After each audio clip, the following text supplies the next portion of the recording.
What's up YouTube, Jerry Land here with Nova Tech. Today we're going to unbox and check out the brand new Google Pixel 4 XL. Full disclosure, Google sent this phone to me to check out. Shout out Team Pixel. Super excited for this one because I've never ever used or touched or unboxed a Google phone ever, coming from an iPhone user.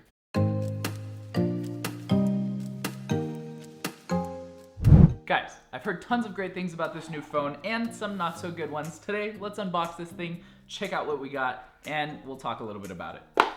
So looks like I got the Panda one. I'm pretty excited about this because my personal phone right now, the iPhone 11 Pro, is that new midnight green color, and I do miss me a nice white phone, guys.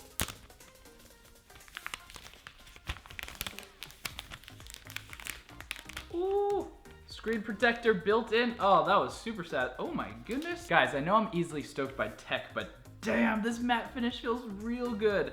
I do not know what they did, and then I like the embossed G logo that you can actually feel. The side is all matte black. Ooh, that contrasting button looks real good. I like that little orange button. I am pretty bummed that they took away the fingerprint sensor. I do definitely miss Touch ID, because freaking Face ID. Anyways, this is my first time holding a Pixel device, and I actually really like it so far. This giant screen looks great.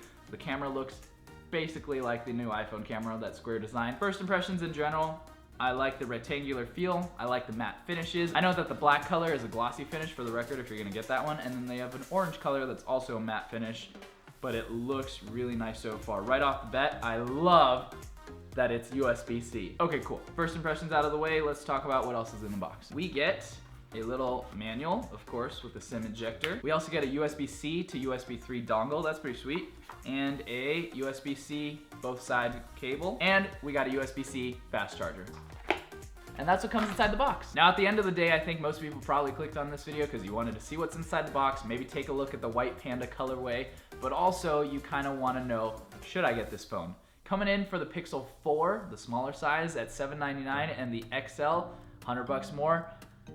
I'd say between the two, the XL is more worth it, but if you're honestly looking for a new phone, I would try to save up and go for the 11 Pro. It's honestly my best recommendation right now for a phone. It's my current favorite. It's what's in my own pocket. So for those of you out there that are looking for a new phone, the Google 4 XL is a great option. I wouldn't necessarily recommend the 4, but check this one out. This has been just my personal opinions, my unboxing and first impressions of the new Google Pixel 4 XL. Thank you guys so much for watching. If you have any questions or comments, drop them below. I'll see if I can answer them from my little bit of time with this. And if you guys are interested in picking up a brand new Google Pixel 3a, or maybe even this 4 XL, hit me up on Twitter. Oh, also, got a few old iPhones for sale as well. I think I have a 10, a 10R, and even a 7 Plus.